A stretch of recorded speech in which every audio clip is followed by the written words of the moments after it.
ሰላም ለእናንተ ይሁን ባለም ዙሪያ ያላችሁላችሁ ስለ ነቢያትና ስለ ሐዋርያት ኢትዮጵያ ውስጥ ነቢያትም የለም ሐዋርያትም የለም ለመሉት ከመጽሐፍ ቅዱስ በጥቂቱ መልስ ይዤ ቀርቤላችኋለሁና እስከ መጨረሻ በትህትና እንድትሰሙልኝ በእግዚአብሔር ፍቅር ጠይቃችኋለሁ።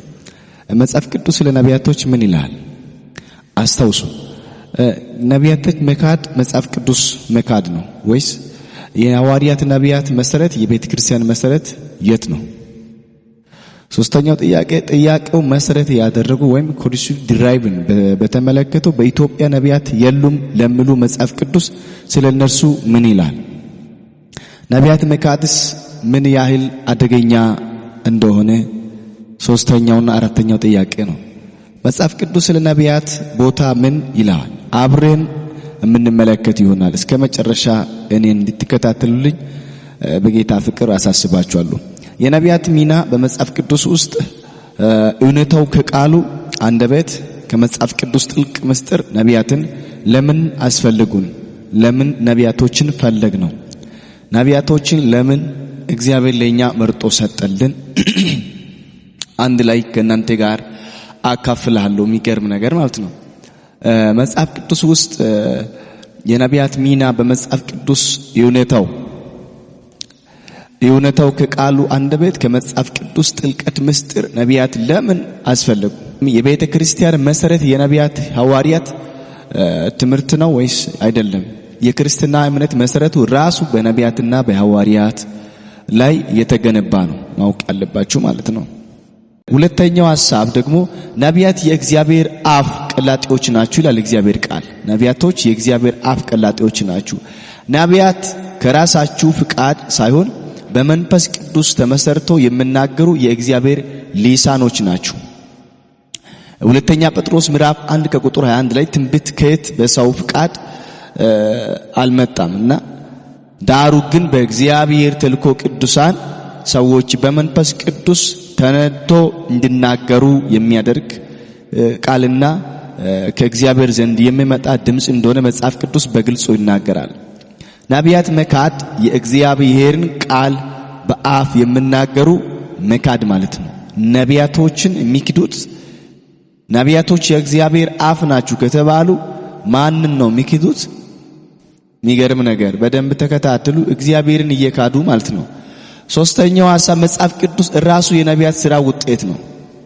መጽሐፍ ቅዱስ ራሱ የነቢያት ሥራ ውጤት ነው። የመጽሐፍ ቅዱስ ክፍል የሆኑት መጽሐፍ ኦሪት፣ መዝሙራት፣ ትንቢት፣ ነቢያት የተጻፋት በነቢያት ነው። በነቢያት አፍ ቆሞ እግዚአብሔር ሙሴ ነቢይ ነው። ሌሎች ሐዋርያት የተባሉት ነቢይ ናቸው። ትንቢት የተባሉ መጽሐፍ ሁሉ በነቢያቶች አፍ የተጻፈ ነው። በፓስተር በመጋቢ ተጽፏል የሚል በእርግጥ በመጽሐፍ ቅዱስ ብዙ ጊዜ አግኝቼው አላቅም። በእናንተ አካሄድና በእናንተ እይታ ተገልጦ ይሁን ራሳችሁን ጠይቁ። ወይ መጽሐፍ ቅዱስ እንደገና ስፍራውን ጥቅሱን ለኔ ጠቁሙልኝና ገብቼ እኔም ላረጋግጥና ቀጣይ ጊዜው ልጠቀምበት። የኢትዮጵያ ታሪክ ከነቢያት ጋር ያለው ትስስር የኢትዮጵያ ቤተክርስቲያን እና ታሪክ ከነቢያት ትምህርት ጋር ጥብቅ ቁርኝነት አላችሁ። በአንድና በሁለት ሐሳብ ነቢያትና አብያተ ክርስቲያን ወይም እኛን የወለዱ እነ ቃለ ሕይወት ቤተክርስቲያን፣ ነሙላንጌል፣ መካነ ኢየሱስ፣ መሰረት ክርስቶስ፣ ሕይወት ብርሃን እነኚህ የሚመሳሰሉ ታላላቅ እኛን ያሳደጉ ቤተክርስቲያን ይሄ በእርግጠኝነት በአንድ ሰው ሐሳብ የሁሉም ስም እየጠፋ እንደሆነ በእርግጠኝነት እያየን እየሰማን ነው። የሚመጣው ትውልድ ግን ከኛ ምን ይማራል? ምን ያክል ዕውቀት ይዘን ነው እኛ ያወጣነው? ምን ያክል የእግዚአብሔር አብሮነት በውስጣችን ተገልጦልን ነው እኛ ያወጣነው? በመላ ሐሳብ ቆሜ ነው ምን ለሚመጡት ትውልድ መሰረት እንዲሆን ይህን ቃል ያስተላለፍኩት ያለው ማለት ነው። ለጠየቁት መልስም እንዲሆንላችሁ ምክርም እንዲሆንላችሁ መዝሙር 68 ከቁጥር 31 ላይ ኢትዮጵያ እጆቿን ወደ እግዚአብሔር ተዘርግታለች የሚል ቃል አለ። ይህ የነቢዩ ዳዊት ትንቢት ለኢትዮጵያ ያለው ልዩ ቦታ የሚያሳይ ሲሆን ትንቢት በኢትዮጵያ ውስጥ ያለ መሆኑን ተረጋግጧል።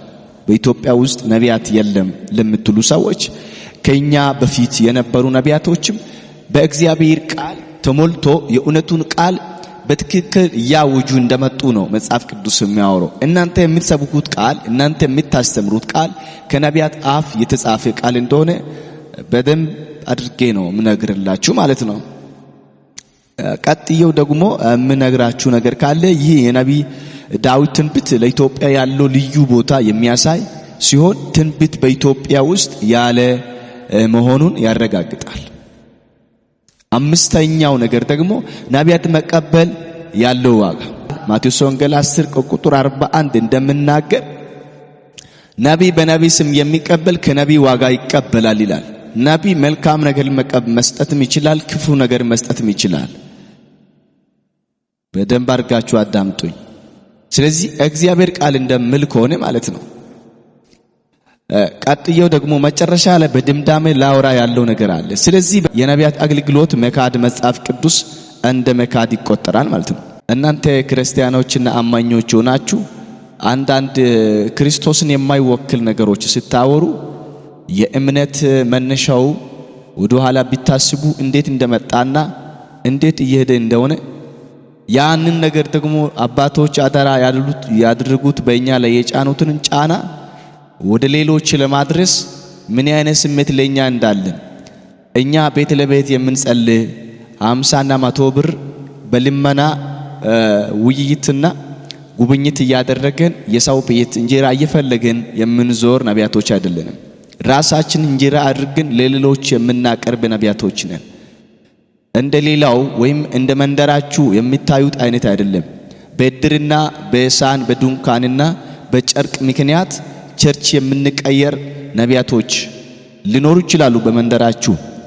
ያው ባያችሁት ልክ ልትፈርዱ ትችላላችሁ። ግን እንዲሁ ነቢያቶች ብላችሁ በኢትዮጵያ ስም እንኳን ጠርታችሁ ነቢያቶች አንቀበልም፣ ሐዋርያቶች እኛ አናውቅም፣ አይወክሉንም ማለታችሁ በጣም ከእውቀት የወረደ ስንፍና ነው የሚመስለኝ።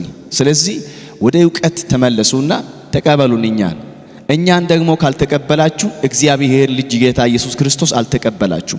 እኛን እየጠላችሁ ነቢያቶችን እየጠላችሁ ጌታ ኢየሱስ ክርስቶስ ፍቅር ነው ካላችሁ ውሸት ነው። መጽሐፍ ቅዱስ ስለዚህ ነገር እንደዚህ ይላል። የሚገርም ነገር አጠገብ ያለው ወንድምህን ከሱ ጋር ያለው ፍቅርን ሳታሳይ እኔን ወዳለው የሚል ውሸት ነው ይላል። መጀመሪያ ከወንድሚ ጋር ያለው ነገር ጭርስ ይላል። በተለይ በመጽሐፍ ቅዱስም ያለው ነው። ከኋላ የመጣው ዳዊት ከሳኦል ድርሻው ሊቀበል በቀረበ ጊዜ እግዚአብሔር ንግስናው በናቀ ጊዜ ቅናት ገባ ይላል። ቅናት አልፋ ትርፋ እስከ ሚዲያ መጣለችና ዛሬ እንይዛታለን፣ ጥቃቅን አድርገን እንሸኛታለን። እና ይሄ ነገር እስከ መጨረሻ እንድታዳምጡልኝ እፈልጋለሁ። ስለዚህ በኢትዮጵያ ነቢያት የለም የሚሉ ሰዎች በመጽሐፍ ቅዱስ ትምህርት መሰረት እጅግ የተሳሳተ መንገድ እንደሆነ በግልጽ አድርጌ እነግራችኋለሁ። መጽሐፍ ቅዱስ በደንብ የምታነቡት ከሆናችሁ የነቢያቶችን ሕይወትና የነርሱ ድርሻ በደንብ ልትረዱት ትችላላችሁ። እግዚአብሔር የላካችሁ ሰዎች መቀበል የእግዚአብሔር በረከት ያመጣል። ማቴዎስ ወንጌል 10 ላይ ቅድም ነግሬ እንዳለፍኳችሁ ማለት ነው። ስለዚህ በጥንቃቄ እግዚአብሔር በሕይወታችሁ ሊሰራ የወደደው ነገር እንድታስረዝሙ አደራ ነው እምላችሁ። ይሄን ሚዲያ የምትከታተሉት ሲቲኤል ቲቪ ፕሮፌት እድገቱ በሚል ገብታችሁ ዩቲዩብም ላይ ቲክቶክ ሚዲያ ኤፍቢም እንደዚሁ በተከታታይ ይሄ ቀጣይ ፓርት 2 አለ ይዤው ቀርባለሁ። ለቤተሰቦቻችሁ ለጓደኞቻችሁ እንድታጋሩ በእግዚአብሔር ፍቅር አሳስባችኋለሁና በዓለም ዙሪያ ያላችሁ ሁላችሁ የጌታ ሰላም በእናንተ ይሰፈንባችሁ። ወዳችኋለሁ። ተባረኩ። መልካም ጊዜ ይመኝላችኋለሁ። በተለይ በዚህም ዙሪያ ላይ በሚዲያ እየተሰራጨ ባለው ነገር ላይ አንዳንድ ሐሳብ በልባችሁ ድካም ሆኖ ነቢያቶች ወደ ልባችሁ እንዳይገባ በጌታ ፍቅር አሳስባችኋለሁ፣ እመክርማችኋለሁ። በተለይ በዛ ዙሪያ አንድ ነገር ለነቢያቶች ጨምሬ የሚመክርላችሁ ነገር ካለ ብዙ ቦታ ላይ ብዙ አካባቢ ላይ ነቢያቶች በርግጥ እነሱ ለማለትም ልክ የሚያስብሉ ጉዳዮች አሉ። ወደ ታች ስንመለከት ከትዳር የሚያፋቱት አሉ። እግዚአብሔር ያልነገረው ነገር በመናገር በስህተት እግዚአብሔር እንዲህ ብሏል በማለታችሁ የሚናገሩ ብዙዎች አሉ። ስለዚህ ለነኚህ ሰዎች እኔ በበኩሌ በግል ማስተላለፈው መልእክት ካለ እግዚአብሔር ሳይናገር ነግሮልኛል እግዚአብሔር ስላንቺ ስላንተ በማለታችሁ የራሳችሁ የቤት አስቤዛ ለመሸመትና ለራሳችሁ የለበሱትን ጫማ ካልሲ ልብስ ለመቀየር የሚሰብኩት የምድራዊ ስብከት እናበቃው። በጌታ ፍቅር ሆኜ ነው ምነግራችሁ፣ እናበቃው። ኢየሱስ ኢየሱስ የሚል መልእክት ከኛ ውስጥ እናውጣ። እሱን በሚመስል ኑሮ እንኑር። ኢየሱስ ክርስቶስ በዛን ሰዓት በውስጣችን ምን ያክል ይደሰታል? ምን ያክል በእኛ ለጌታ ይኮራል ወይስ ያዝንብናል? በድጋሚ የምነግርላችሁ ነገር ካለ ይህን መልእክት ለሌሎች እንድታደርሱልኝ።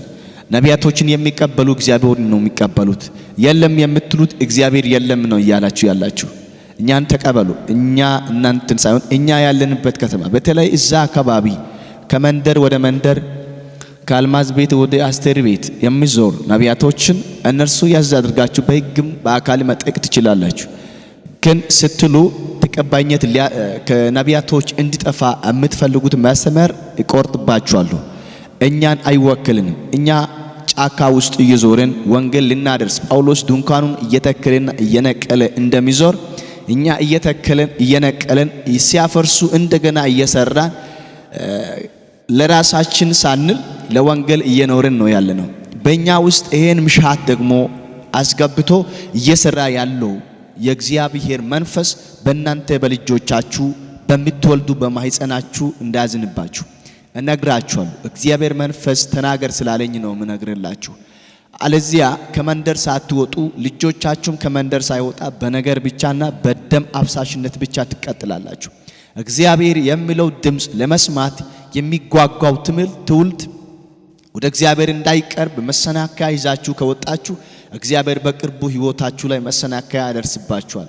ሲሪየስ።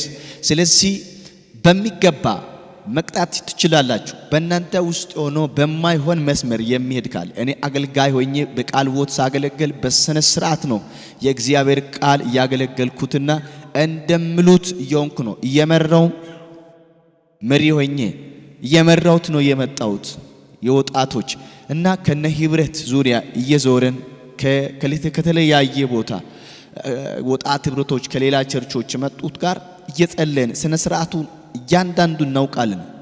ዛሬ የመጣ መልእክት አይደለም። የናንተ ይሄ የሚዲያ መሰራጨት እዛን ሰዓት እየተወራ የነበረ ነገር ነው። እኔም ከሚያወሩት አንዱ ነበርኩ። ግን ተመልሶ እንደ ጥሪ ሆኖ በኔ ላይ የእግዚአብሔር ድምፅ ስለመጣልኝ ነው። ብዙ ሰዎች በአገልጋይ ቤተክርስቲያን ነው የተገለገልኩት፣ በነቢያው ማለት ነው።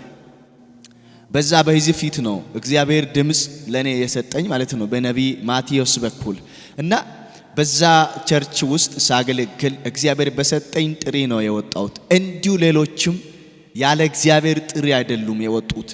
እንጀራ ፍለጋ፣ ጫማ ፍለጋ፣ ሱሪ ፍለጋ፣ ዝና ፍለጋ የወጣ ካለ ዝናው አግኝቶ ክርስቶስ ከሱ ተወልቆ ይመለሳል። ግን ፈራጅ አትሁኑ። የሚፈርድ ሁሉ እግዚአብሔር በመስተዋል ቢያወራ ይሻላል። ምክንያቱም እግዚአብሔር በቀለኛ አምላክ ነው።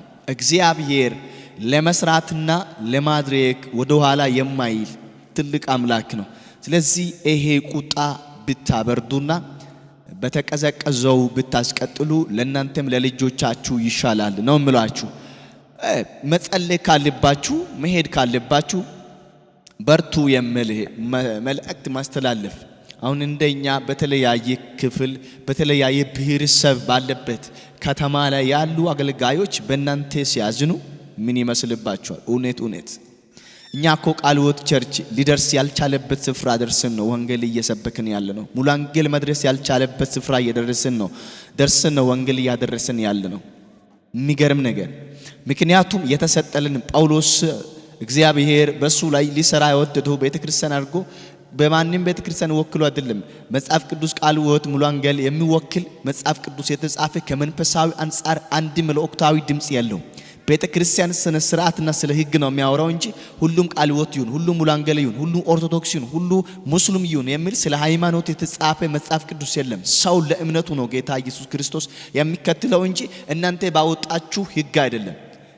የሚገርም ነገር አንድ ነገር አሁንም በድጋሚ ላሳስባችሁ በተለይ ስታውጡ ሌላ ነገር እንደሚወጣ ማወቅ አለባችሁ በተለይ በዛ በወላይታ በኩልም ይሁን በተለያየ በቃለ ሕይወት በዚህ በአዲስ አበባ ዙሪያም በተለያዩም ያለው ሊሆን ይችላል ጊፋታ በተመለከተ በወላይታ በኩል አይከበር አይብላ እየተባባላችሁ ድሮ እነ ዋንዳሮ እየበሉ የመጡት ጌታ ሆይ እነ ዋንዳሮ ስለ ጊፋታ አልሰበኩም እነ ዋንዳሮ ስለ እድር ስለ ቁብ ስለ ምንም አልሰበኩም እውነት በእነርሱ ውስጥ ያለው መንፈስ ቅዱስ በእናንተ ውስጥ ቢኖር ኑሮ ያለው የትውልድና የሌላ ሃይማኖቱን ወደ ኢየሱስ ክርስቶስ እንዲቀርቡ የሚያደርግ ሰንሰለት አይበጥሰው አሁን ከጊፋታና ከቃለ ሕይወት መካከል የእምነት መተሳሰር ተበጥሷል ሰው አንደኛ መጽሐፍ ቅዱስ ሮሜ ላይ ጳውሎስ እየጻፈ እንደዚህ በማለቱ ነው የጻፈው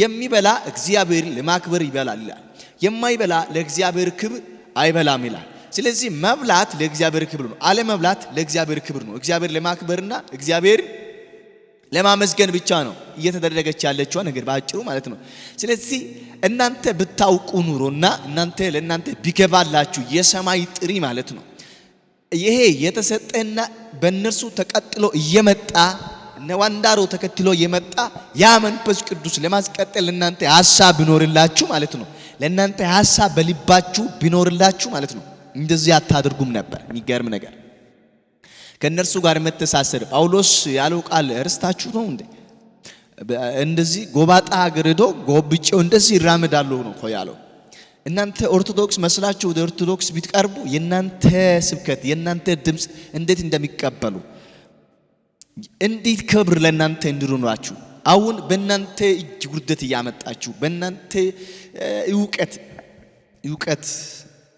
ዕውቀት አይደለም የናንተ ዕውቀት ከአእምሮና መንፈስ ቅዱስ አንድ ሲሆን ነው መጽሐፍ ቅዱስም እንደምናገር ማለት ነው ታሪክ ለመጻፍ ሞክሩ እንጂ ታሪክን አታበላሹ ስር ለመስደድ ሞክሩ እንጂ ስርን አትቁረጡ በእናንተ ቁጣ ምንነቀል ጸጋ ያለው ይመስላችኋል እንዴ እግዚአብሔር ሲነቀል ነው ሁሉ የሚነቀለው የሚተከለው ጴጥሮስ ለጌታ ኢየሱስ ክርስቶስ ባንተ ለቤተ ክርስቲያንን ይመስረታሉ የጋነም ደጆች አይችሏትም አላለም አንድ ሰው ላይ ጌታ እግዚአብሔር ቤተ ክርስቲያን መትከል ከፈለገ የጋነም ደጅ አይችልም ይቅርና የአንድ ቤተ ክርስቲያን የራሱ እንጀራ ለማስቀጠልና ከሰዎች ለማግኘት አንድ ነገር ልክ ትችት ይዞ ምሮጦ ያ በቀል መንፈስ አይነት እግዚአብሔር ይምታውና ግን ጋነም ደጆች እንደማይችሉ መጽሐፍ ቅዱስ ይናገራል ስለዚህ በጌታ ፍቅር አሳስባችኋለሁ ይሄ መልእክት ለሌሎች እንዲታደርሱልኝ አሳስባችኋለሁ መታረቅ አለባችሁ ይቅርታ ጠይቁ እግዚአብሔር ከእናንተ ጋር ይሁን ወዳችኋለሁ አከብራችኋለሁ ሼር ኮፒ ሊንክ ሰብስክራይብ በማድረግ ለሌሎች እንዲታደርሱ ተባረኩልኝ